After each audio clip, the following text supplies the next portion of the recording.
Hello, good morning students. आज का हमारा टॉपिक है कारक। कारक की परिभाषा होती है क्रियाजनकतम कारकम, यानी कि क्रिया का जिन शब्दों के साथ संबंध होता है उसे ही कारक कहते हैं। जैसे देखिए, जिन शब्दों का क्रिया से संबंध होता है, क्रिया से जिन शब्दों का संबंध होता है वही कारक होते हैं। बाकी हम जब कारक पूरे पढ़ेंगे तब आपको समझ में आ जाएगा कौन से शब्द है और किससे संबंध होता है, वो हम आगे पढ़ेंगे तब समझ में आ जाएगा। अब बात करते हैं कि कारक कितने होते हैं। हिंदी में कारक 8 होते हैं, वो सभी आप पहले पढ़ चुके हैं। पहला कारक आता है कर्ता कारक, जिसका चिन्ह होता है ने। फिर कर्म कारक, जिसका चिन्ह होता है को। तीसरा है करण कारक, जिसका चिन्ह होता है से या द्वारा। चौथा कारक है संप्रदान कारक, जिसका चिन्ह होता है के लिए। पांचवा कारक है अपादान, जिसका चिन्ह होता है अलग होने के अर्थ में। से का भी चिन्ह होता है और अलग होने के अर्थ में भी काम में लिया जाता है। छठा कारक है संबंध कारक। संबंध कारक, जिसका चिन्ह होता है का, के, की, रा, रे, रि आदि। आगे है अधिकरण कारक। अधिकरण कारक का चिन्ह होता है में और पर, दो चिन्ह होता है। फिर अंत में है संबोधन कारक, जिसका चिन्ह होता है हे, अरे, अरे, हे। जो भी हम संबोधित करके पुकारते हैं ना, जैसे हे राम, हे ईश्वर, हे भगवान, वो संबोधन के अंतर्गत आता है। तो चलिए सबसे पहले हम कर्ता कारक पढ़ लेते हैं। तो बात करते हैं कि कर्ता कारक क्या होता है, किसे कहते हैं। तो परिभाषा देखिए कर्ता कारक की क्या होती है। कर्ता कारक, कर्ता किसे कहते हैं? किसी भी काम को करने वाला, किसी भी काम को करने वाला कर्ता कहलाता है। काम को करने वाला कर्ता कहलाता है।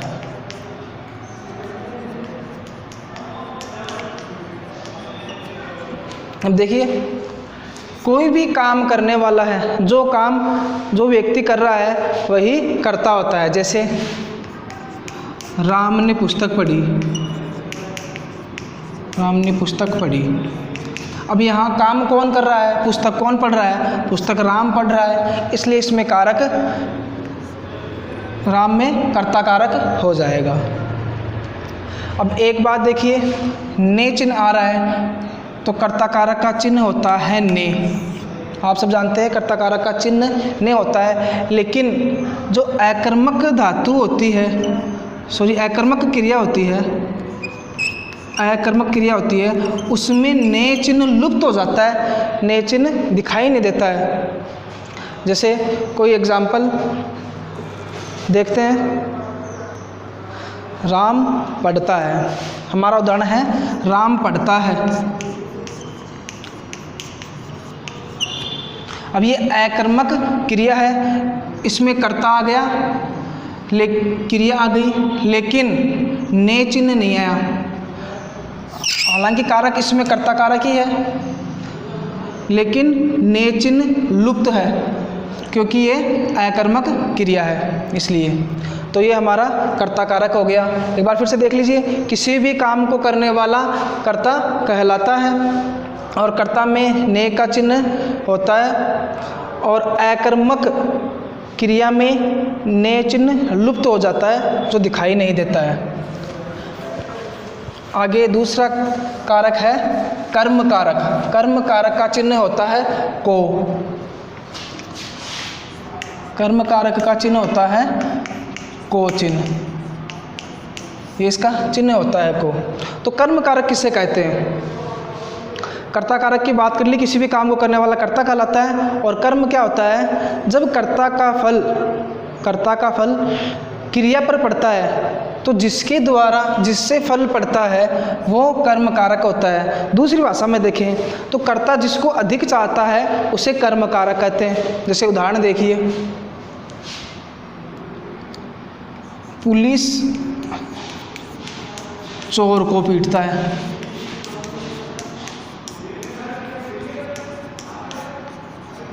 पुलिस चोर को पीटता है तो ये तो कर्ता हो गया, पुलिस कर्ता हो गया, यानी काम तो पुलिस कर रहा है, ये पीटना इसकी क्रिया हो गई। अब देखिए पीटना क्रिया है तो इसका फल किस पर पड़ रहा है? चोर पर। किसको पीट रहा है? चोर को पीट रहा है। तो इसलिए और कर्म जो अपनी क्रिया होती है सकर्मक क्रिया, इसमें कर्म पाया जाता है। और क्या वह किसको से हम जब क्वेश्चन करते हैं जो हमारा आंसर मिलता है वही कर्म कारक होता है। तो देखिए पुलिस किसको पीटता है? तो पुलिस चोर को पीटता है। तो कर्ता का फल क्रिया के द्वारा जिस पर पड़ रहा है उसे कर्म कारक कहते हैं। तो चोर पर ये फल पड़ रहा है इसलिए ये कर्म कारक हो गया। आगे देखिए करण कारक, तीसरे नंबर का कारक करण कारक। इसका चिन्ह होता है से या के द्वारा, और इसकी परिभाषा की बात करें करण कारक की तो कर्ता जिसकी सहायता से कार्य करता है उसे करण कारक कहते हैं। जैसे एग्जाम्पल देख लीजिए, मोहन गेंद से खेलता है। मोहन गेंद से खेलता है। मोहन गेंद से खेलता है तो मोहन तो यहाँ कर्ता हो गया, खेलता है, खेलना क्रिया हो गई। तो किसकी सहायता से खेल रहा है? गेंद की सहायता से खेल रहा है, इसलिए यहाँ करण कारक हो गया। और से हमारा चिन्ह भी यहाँ प्रयुक्त हो रहा है। तो कर्ता जिसकी सहायता से कार्य करता है उसे करण कारक कहते हैं। दूसरा एग्जाम्पल ले लीजिए, सीता कलम से लिखती है। सीता कलम से लिखती है तो यहाँ देखिए सीता करता है, लिखना लिखती है, जिसमें क्रिया लिखना होती है, लिखना क्रिया है और स्त्रीवाची में लिखती है बन जाता है। तो सीता करता हो गया, लिखती है क्रिया हो गई। तो किसकी सहायता से लिख रही है? सीता कलम की सहायता से लिख रही है, इसलिए कलम में करण कारक हो जाएगा और से इसका चिन्ह भी यहाँ प्रयुक्त हो रहा है। ये तो एक उदाहरण हो गया। अब दूसरा उदाहरण हम के द्वारा चिन्ह से देखते हैं। एग्जाम्पल देखते हैं, राम साइकिल के द्वारा विद्यालय जाता है। विद्यालय जाता है या राम साइकिल से विद्यालय जाता है, दोनों ही वाक्य शुद्ध है। लेकिन के द्वारा का प्रयोग करते हैं तो हो जाएगा राम साइकिल के द्वारा विद्यालय जाता है, राम बस के द्वारा विद्यालय जाता है या राम पैरों के द्वारा विद्यालय जाता है और राम साइकिल से विद्यालय जाता है। दोनों ही वाक्य शुद्ध है। तो यहाँ देख लीजिए के द्वारा का चिन्ह जो प्रयुक्त हो रहा है वो कर्ण कारक के कारण हो रहा है, क्योंकि के द्वारा का चिन्ह जहाँ प्रयुक्त होता है वहाँ कर्ण कारक हो जाता है। ये तो दो उदाहरण हो गए। एक तीसरा उदाहरण एक और आता है, कारण। किसी भी कारण कोई घटना घटित होती है। ये क्वेश्चन ध्यान से देख लीजिए, एग्ज़ाम में पूछा हुआ है, 10th क्लास में ये क्वेश्चन एग्ज़ाम में पूछा हुआ है। किसी भी कारण कोई घटना घटित होती है, जो प्राकृतिक घटना घटित होती है उसमें हमेशा कर्ण कारक ही होता है। जैसे देखिए, भारी बारिश होने के कारण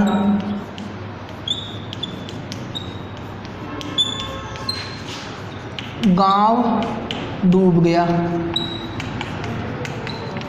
अब देखिए, भारी बारिश प्राकृतिक घटना है, भारी बारिश प्राकृतिक घटना है और इसका कारण आ गया। बोले ये गांव क्यों डूब गया, किस लिए डूब गया, भारी बारिश होने के कारण, ये कारण पूछ लिया। तो जहां कारण आपको दिखाई देता है वहां कारण कारक करना है। दूसरा एग्जाम्पल देख लीजिए कि अचानक कोई घटना घटित होती है, जैसे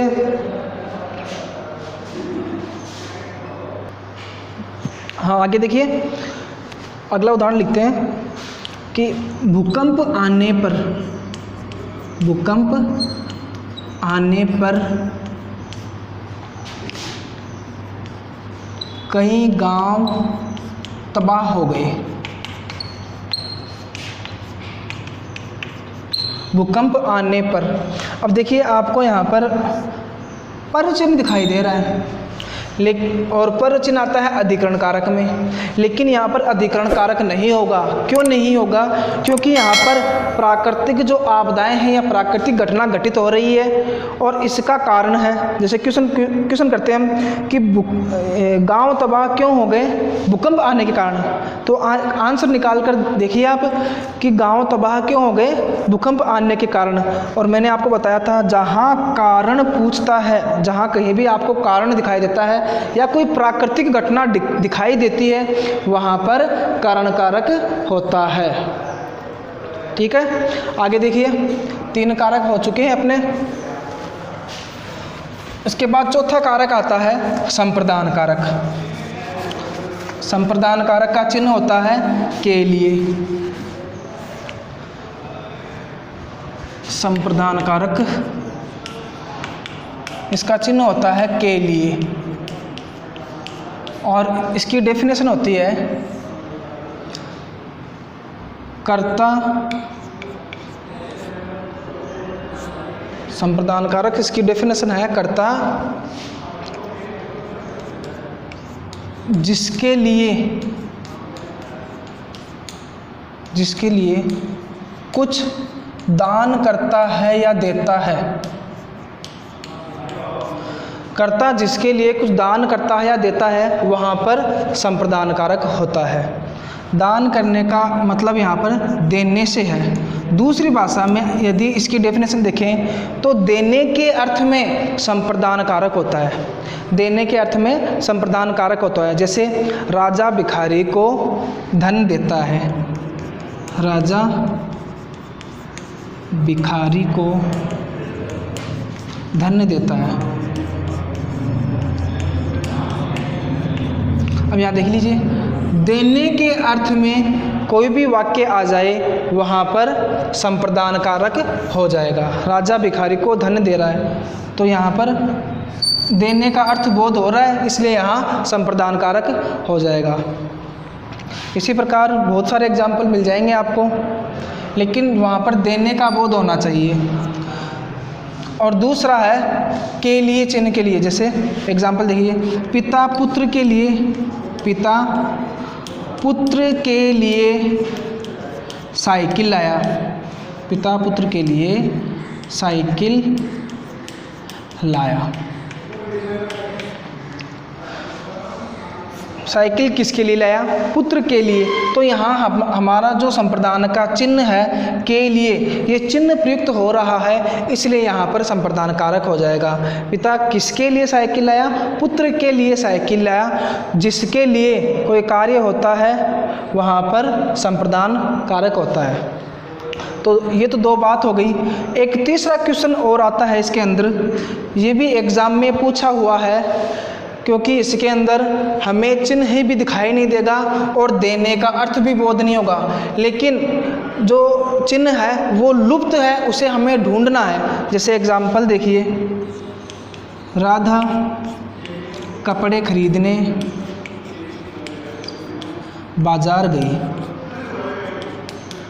राधा कपड़े खरीदने बाजार गई।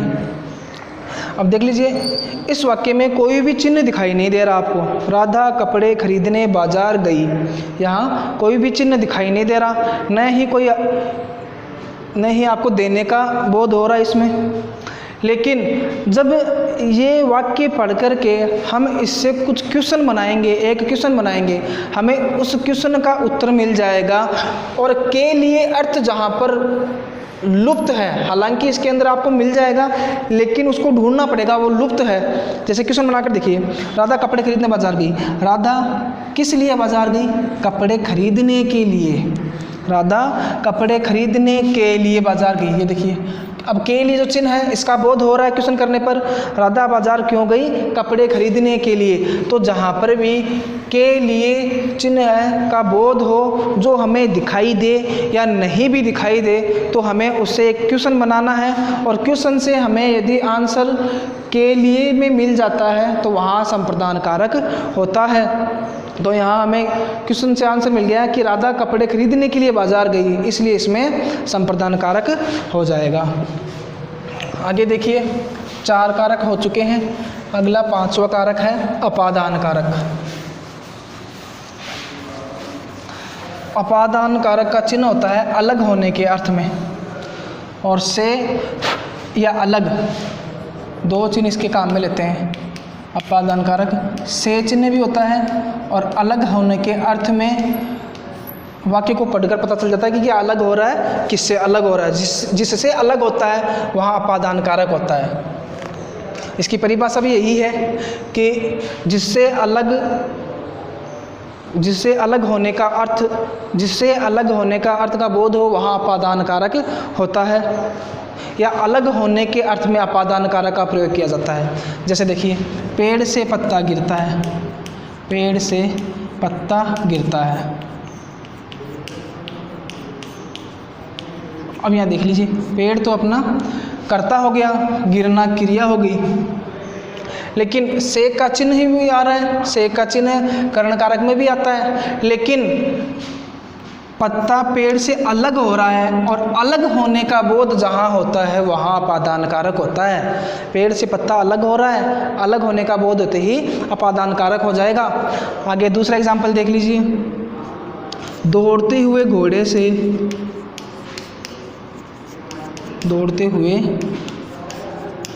से बालक गिरता है।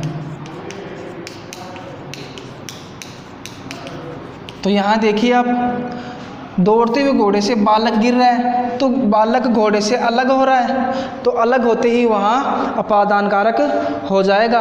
ये तो 2 उदाहरण हो गए। तीसरा एग्जाम्पल भी एक परीक्षा में बहुत बार पूछा जाता है। तो ये 3 बातें यहाँ लिख रखी है, से, तक, के, सामने और दूरी। यदि ये 3 शब्द आपको कहीं भी दिखाई दे वहाँ अपादान कारक हो जाएगा। जैसे यह गाड़ी सीकर से जयपुर तक जाती है।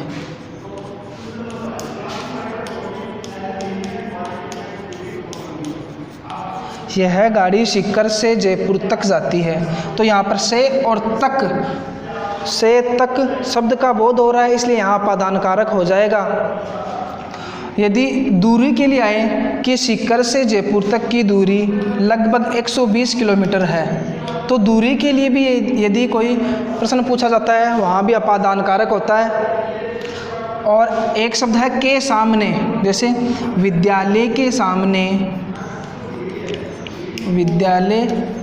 सामने मंदिर है या सड़क है। क्वेश्चन कैसे भी आ सकता है, विद्यालय के सामने मंदिर है।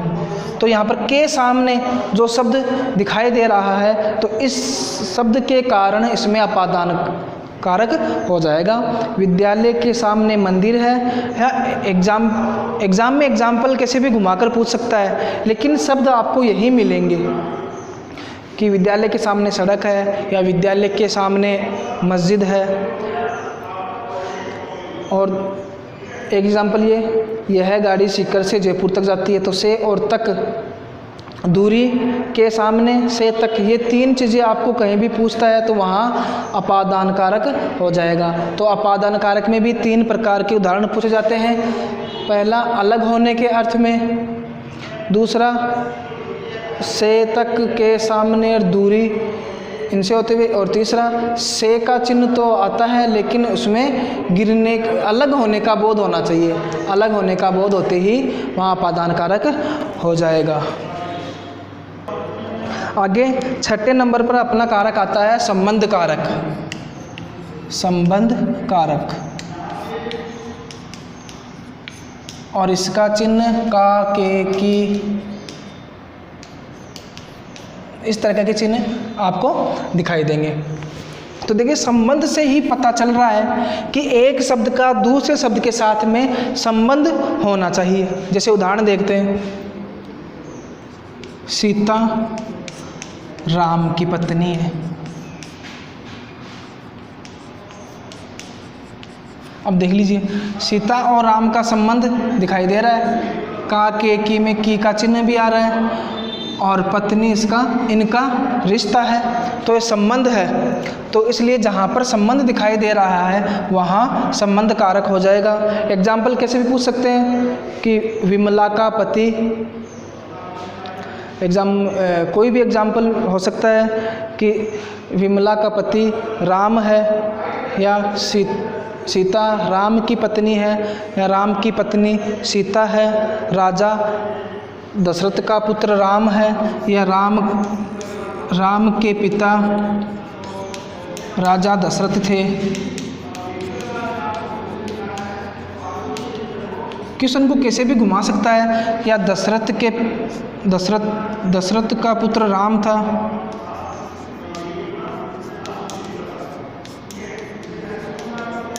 क्वेश्चन को कैसे भी घुमाया जा सकता है, लेकिन हमें यही ध्यान रखना है कि कर्ता के साथ में जिस शब्द का, यानी एक शब्द का दूसरे शब्द के साथ में संबंध होना चाहिए, क्योंकि राम का संबंध राजा से है, राजा दशरथ से है। क्यों? क्योंकि इनके पिता हैं, तो संबंध है। दशरथ का संबंध राम से है क्योंकि राम इनके पुत्र हैं, इसलिए संबंध जहाँ आपको दिखाई दे वहाँ संबंध कारक हो जाएगा। आगे देखिए,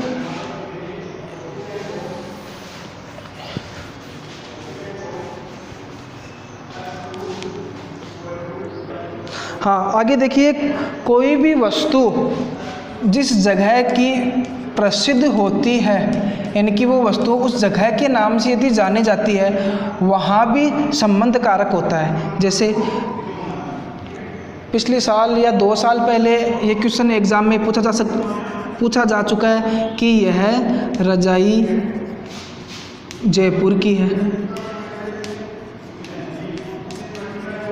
या फिर यह जयपुरी रजाई है, यह जयपुरी रजाई है। तो यहाँ देख लीजिए कि रजाई का संबंध जयपुर से है, या फिर रजाई जयपुर की है, या यह जयपुरी रजाई है। रजाई का संबंध जयपुर से है क्योंकि रजाई को देखते ही पता चल जाता है कि ये इतनी खूबसूरत है और ये जयपुर की ही हो सकती है। जैसे बीकानेरी रसगुल्ले या बीकानेरी नमकीन, आगरा के पेठे, तो ये वस्तु है जो कि उस जगह की फेमस है, प्रसिद्ध है। तो कोई भी वस्तु उस जगह के नाम से यदि जानी जाती है क्योंकि उस वस्तु का उस जगह के साथ में कोई न कोई संबंध तो है, इसलिए वहाँ संबंध कारक हो जाएगा। क्वेश्चन कैसे भी बना सकते हैं कि यह रजाई जयपुर की है या यह जयपुरी रजाई है। तो देख लीजिए, उस रजाई का जयपुर के साथ संबंध है क्योंकि यह रजाई सिर्फ जयपुर में ही बनाई जाती है। आगरा के पेठे, यह आगरा के पेठे क्योंकि आगरा के बहुत ज़्यादा प्रसिद्ध है। तो पेठे को देखते ही पता चल जाता है कि आगरा के पेठे हैं। इसलिए कोई भी वस्तु है, यदि उस वस्तु का उस जगह के साथ में कोई भी प्रश्न पूछ ले तो पता चल जाएगा, क्वेश्चन को देखते ही पता चल जाएगा कि इस वस्तु का इस जगह के साथ कोई संबंध पता चल रहा है, इसलिए वहाँ संबंध कारक हो जाएगा। आगे 7वें नंबर पर अपना कारक आता है अधिकरण कारक। अधिकरण कारक में 2 चिन्ह होते हैं, में और पर। अधिकरण कारक, इसका चिन्ह होता है में और पर, 2 चिन्ह आते हैं। तो पहले इसकी परिभाषा की बात करें कि क्या होता है। अधिकरण का मतलब होता है आधार, और आधार का मतलब होता है टिका हुआ, यानी जिसके ऊपर हम टिके हुए हैं, जिसके ऊपर हम बैठते हैं, टिके हुए हैं, या जो अपना आधार होता है वही अधिकरण होता है। जैसे एग्जाम्पल देख लीजिए,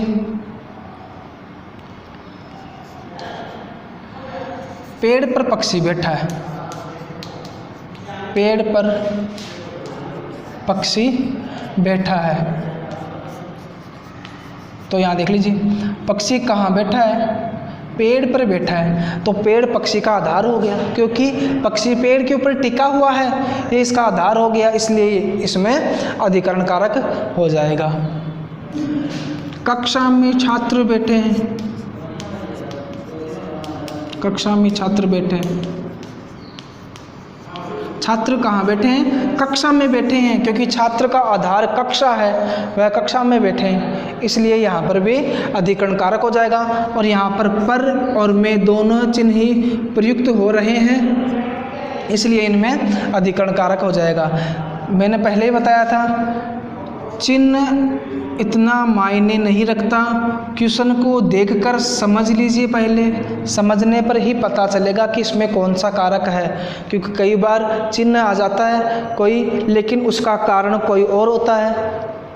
जैसे हमने पहले एक कारक पढ़ा था, उसमें पर चिन्ह आया था, लेकिन उसमें अधिकरण कारक नहीं होगा, क्योंकि वहाँ पर एक घटना घटित हुई थी, जो कि कर्ण कारक में हमने पढ़ा था कि बाढ़ आने पर गांव तहस नहस हो गए। बाढ़ आने पर, तो क्वेश्चन तो आ गया बाढ़ आने पर, तो पर चिन्ह यहाँ भी आ रहा है, बाढ़ आने पर गांव तबाह हो गए, गांव तबाह हो गए, ये क्वेश्चन आया था। लेकिन यहाँ पर चिन्ह तो आ रहा है, लेकिन पर चिन्ह एक आधार नहीं है, जबकि हमारा अधिकरण कारक क्या कहता है कि पर चिन्ह तो आए, लेकिन वहाँ एक आधार होना चाहिए। जैसे पेड़ पर पक्षी बैठा है, तो पक्षी का आधार क्या है, पेड़ है, वह पेड़ पर टिका हुआ है। लेकिन बाढ़ तो एक प्राकृतिक आपदा है, और कहीं भी आपको प्राकृतिक घटना दिखाई दे, उसका कोई कारण दिखाई दे, तो वहाँ पर कर्ण कारक होगा। जैसे बाढ़ आने पर गांव तबाह हो गए, गांव तबाह क्यों हो गए, बाढ़ आने के कारण, तो कारण आपको दिखाई देते ही वहाँ कर्ण कारक हो जाएगा। हाँ, तो बात करते हैं अधिकरण कारक की।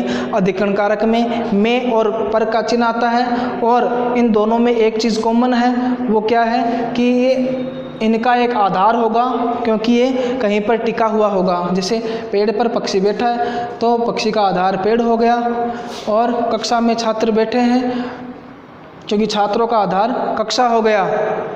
और दूसरे तरीके से एक क्वेश्चन और आ सकता है, जैसे पानी में कचरा है, पानी में कचरा है,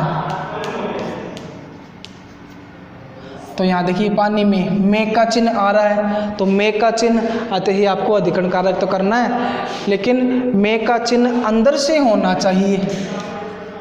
में का चिन्ह यानी कि जो में चिन्ह आ रहा है, इसका अर्थ अंदर से निकलता हो, तब वहाँ अधिकरण कारक होता है, क्योंकि पानी के अंदर ही तो कचरा है, चिन्ह तो में का आएगा, लेकिन इसका अर्थ अंदर होगा, यानी पानी के अंदर कचरा है, तो ये अपना अधिकरण कारक हो गया। आगे लास्ट और अंतिम 8वें नंबर पर आता है संबोधन कारक। संबोधन का मतलब होता है हम किसी भी व्यक्ति को या अपने से बड़े व्यक्ति को या ईश्वर को किसी को भी पुकारते हैं, तो उसको संबोधित करके पुकारते हैं, संबोधित करके पुकारते हैं। इसका चिन्ह होता है हे, अरे, ये इनके चिन्ह, ये इसका चिन्ह होता है संबोधन कारक का। जैसे बोलते हैं ना कि हे राम, क्या हो गया, हे राम ये क्या हो गया, तो देखिए हे राम आ गया, और ये विस्मयादि बोधक चिन्ह है। तो जहाँ पर भी आपको ये चिन्ह दिखाई दे और हे से या अरे से संबोधित करते हुए कोई क्वेश्चन दिखाई दे, वहाँ संबोधन कारक हो जाएगा। जैसे अरे, अरे श्याम तुम कहाँ जा रहे हो, अरे श्याम तुम कहाँ जा रहे हो, ये अरे से संबोधित करके पुकार रहे हैं, तो इसलिए यहाँ पर संबोधन कारक हो जाएगा। आपका कारक का टॉपिक पूरा हो चुका है और इस टॉपिक में मैंने जितने भी क्वेश्चन आपको यहाँ पर उदाहरण के तौर पर जो बताए हैं, इनमें से लगभग क्वेश्चन एग्ज़ाम में पूछे हुए हैं। तो आप एक बार अच्छे तरीके से इसको पढ़ लीजिए, रिवाइज कर लीजिए, अपनी नोटबुक में ज़रूर उतारें, क्योंकि ये एग्ज़ाम में पूछे हुए एग्ज़ाम्पल है और बहुत बार इसी तरीके के इसी टाइप के एग्ज़ाम्पल पूछते हैं, इसी टाइप के उदाहरण पूछते हैं, बस उस उदाहरण को थोड़ा सा घुमा करके पूछ लेते हैं, क्योंकि कारक के अंदर लगभग उदाहरण इसी तरीके के पूछे जाते हैं। बोर्ड के एग्ज़ाम में इसी तरीके के एग्जाम्पल आते हैं। ओके, धन्यवाद।